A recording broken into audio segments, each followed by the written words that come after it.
And I was over in Almeria, Spain, and we were there for about 10 weeks.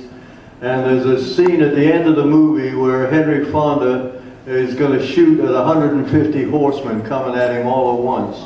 Well, Sergio Leone, the director, would not film it until he had 150 guys on horses. Not 149, it had to be 150. And it took about 2 weeks. They rounded up gypsies and what have you.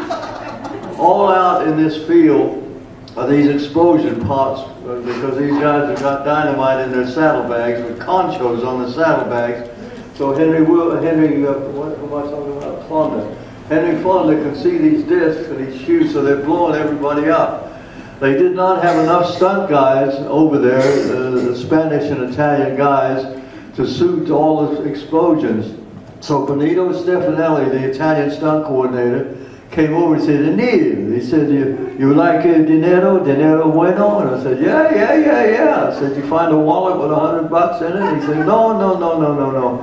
He said, we do this thing, this big shootout, you know, bang, bang. And I said, oh, okay. I had 10 days off before I continued my acting part. We did the close-ups in Rome when we left Spain to go to Rome. And I said, he asked me if I wanted to do any of these. I said, you get it cleared with the production office and whatever. I said, yeah, we'll do it. So I got a white horse so I could see myself, because there's 150 guys coming at Mr. Fonda and what have you. And I'm sitting out there while they're setting everything up. And there's Italian, German, French, Canadian, and a few Americans over there. And they're all jabbering on walkie-talkies, no cell phones. So I see these guys, the prop guys and the explosive guys out there. And oh, they're moving that white flag over there now, which means don't go down here, there's an explosion when we're charging a Fonda. And I said, oh, okay, they moved 2 of them over there. Oh, I got me a nice clear way to go down through here. So there's a big tumbleweed hiding this explosion pot that they planted there. The white flag was put on the other side of this big gigantic tumbleweed, so I can't see it, so I rode right in there. The 2 front legs of my horse went in this pot like this, and they hit him. They went like this, and I was still on it. He went like this, I shot down, I hit this on my chin like this in the middle of the Spanish desert, took my chin off and it was hanging there flopping like this. And the horse came over, crushed me, and so now everybody's talking. I don't know, maybe Myrto. I knew that. I said, he's dead. I said, I'm dead, I'm dying. They put me in an ambulance. It took me about 20 minutes into a town called Guadix, Spain. I'm starting to come out of it a little bit now, and I said, nobody operates on me till I talk to somebody, American, some English doctor, something. And they had a translator. All the English people retire at the Costa del Sol in Spain because the weather's great. So they work on films over there. And this guy was translating for me. He says, Neil, they're afraid you're going to die. And I said, geez, that's great news. You know. But anyway, that was the closest I came to getting killed. I broke my shoulder, my elbow one time. I can't touch my shoulder. I've got a fuzzy eye when I get tired because the Navajo shot me in the face in Monument Valley with a blank, and I lost 2 teeth to horses right here. And other than that, that was the closest time I got to being killed. Neil, have you ever thought to yourself, why did I ever get into this business? Every day of my life. I'll make this quick so Rudy gets some microphone time. I don't like to dominate the microphone. But I came into the business, I wanted to be Jack Elam, Leo Gordon, Henry Silver. I wanted to kick those dogs and throw the old ladies off the ranch. That's what I wanted to do. I lived to be honored. Well, I couldn't make the kind of money I made when I got into the Stuntmen's Association. I got in there and then they started throwing me parts. So I've had some real juicy little parts in my life and what have you. But yeah, that's why I got into the acting end of it. Fantastic, really fantastic. And you know, you wonder, how does one become a stunt person? I mean, just how does that happen? Do you train for that? Do you just know what to do? How does that happen? Eventually, whether it's getting set on fire, turning a car over, doing a fight, you listen to the pros, you get advice, And again, Henry Wills was my mentor. He sponsored me into this association. Right. But eventually, there's going to be 250 crew members, producers, $20 million actors, 100 extras, and what have you, and a couple of ambulances in view, and what have you. Yeah. And you eventually have to go do that one particular stunt. The first time to get shot off a horse, you got to go. Or you're going to not have any career if you don't do what, you can't keep 200 people waiting and hundreds of thousands of dollars to make an episode. Right. So that's the point. And you get a reputation and you gravitate to the high-paying stunts. Right. And you have to be extremely athletic. You will never see a stuntman that's not very, very athletic.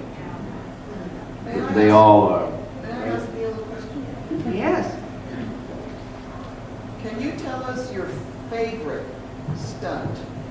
The one you most enjoyed over the years? The one stunt that you did? You remember a film called Jesse James, The Tyrone Power? Yes. Well, they jumped a horse off a moving train and then the Humane Association got in and they blacklisted it for 20, 30 years where you weren't allowed to do that. What is shock absorbers? Meineke shock absorbers or whatever it is. And I did a Meineke shock absorber commercial in Yuma, Arizona, where they wanted me to jump this horse off a moving train, and they would superimpose, as his legs hit the ground, they superimpose these Meineke shock absorbers. We couldn't get the horse to go off the train, so we had to sneak around and we got a hot shot, which is what they stick cows in the ass when they want them to go into the pens. And we had a guy in the boxcar with me with the hot shot to hit this horse. He sailed out there like this, and boy, well, by the time I got back to Hollywood, the whole town was buzzing. He did it. He did it. He got away with it. He jumped that horse. It hasn't been done in 20, 30 years. He did it. He did it. So for about 24 seconds, not 24 days, I was the hero of the stuntman's office in North Hollywood.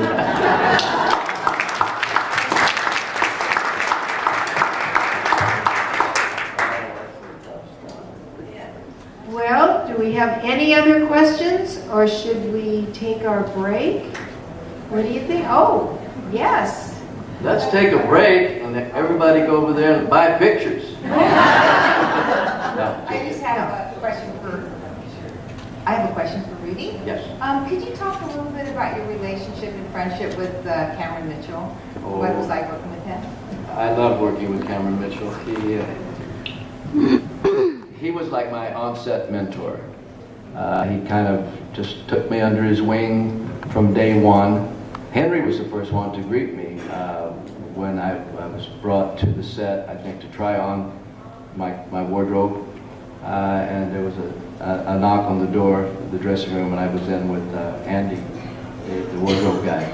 And Henry there's a picture that's happened to be, there was a photographer with Henry at the time from NBC, and Henry was on the steps to my honey wagon, and we were just shaking hands. And I remember that picture because I had a big smile on my face. But Cameron on set would watch me and then give me little nuggets, that an inexperienced actor. So I had never done any film. I had done stage, but I hadn't done any film. And he would just give me little nuggets, like I came from the street and I was used to, and he'd say, just hold your head still. It's just easier for them if you're not moving around so much. That's a little minor thing, but it's something that stayed with me all my life, because when I'm talking, but when I'm not being Rudy, using parts of Rudy, that's just a technical thing, but I was learning on the job. He was a good friend. He was a very good friend. Now, I know some of the other actors on set have stories of Cameron, and they're all true. So he earned that. But to me, it wasn't like father-son. It was like big brother. He used to take me to Nogales every Friday night to the dog races, not to go across the border and stay there for the weekend. Sure, Rudy, sure. We're buying every bit of this. But You know, he taught me how to bet dogs, you know, as opposed to what Don Collier and Bobby Hoy taught me to do. So, how to empty out a bar.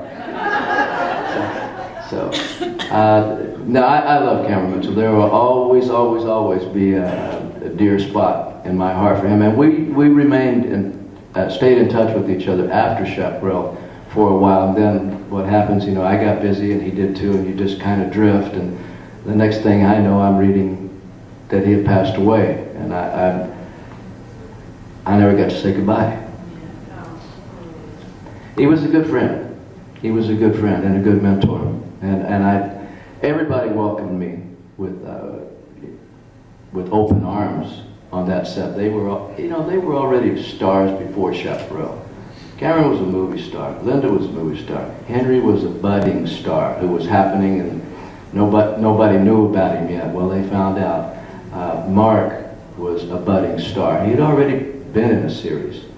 Leif Erikson was a well-known movie actor.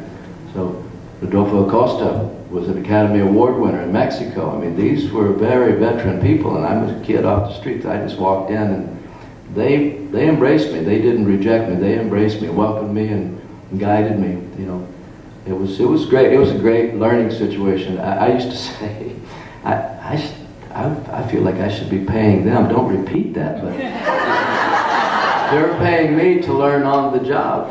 So it was a great situation for a young actor. That's another thing that I will hold dear in my heart. But Cameron's... Have you seen his son? His son is here. I haven't. Which one? Yeah, Cameron Mitchell, Jr. Those were the Chip. ones that... Chip, yeah. No, I haven't. I haven't Yeah, seen him he's since he was a here. little boy. Oh, we'll see him. So that would be nice. I've met his nephew, Yeah. Oh, Mark. Mark, yeah. He's here too. Where? He's I here. haven't seen him either. Yeah. I would love to see them. The boys. Yeah, it's They were wonderful little to boys. see them. Yeah. It's like Joan Caulfield's son is going to be here to talk to us, and he said, I don't know why they want to see me. He said, I was only 6 years old, but I can tell him that I can always remember my mom being shot by an arrow when I was 6 years old. He said, you know, that's very difficult to overcome. So we can talk about it to him, that's for sure. Well, I'm sure the children of the people that were the stars of this show 50 years ago all have remembrances. Right. You know, Frank Silvera's family sitting over there. You Yes. know, we all have. Arrived on the set. I don't think he had finished that day, but he had gone home. And I think the day that I started is the day that he lost his life.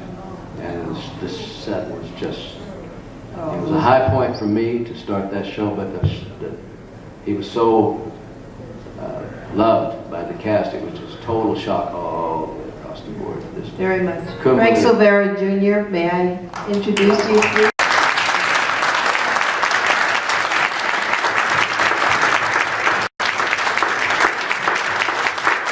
It's wonderful to have them here because they're fun. That was me doubling for Frank.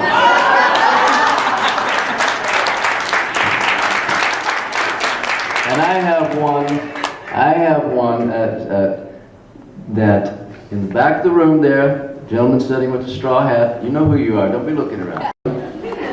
Drove me to the airport when I was on my way to do a Hawaii 5-0, and he reminded me of that this morning and gave me something from the show. Airport, the whole conversation is about Chaparral.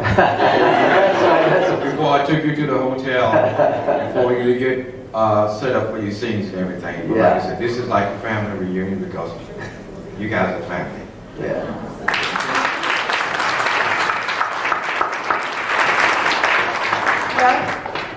Tell us a little bit more about his connection too with the show. Absolutely, please do.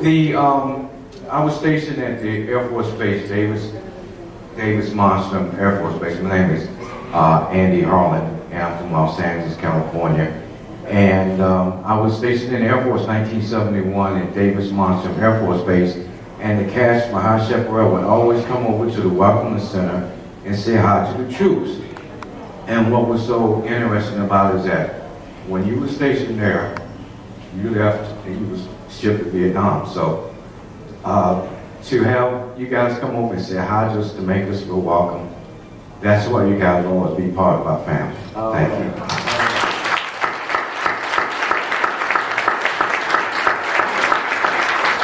Well, I think on that note, You remember a film called Shootout with Gregory Peck? I was doubling an actor named Pepe Cerna. He was in the gang, in Robert F. Lyons' gang.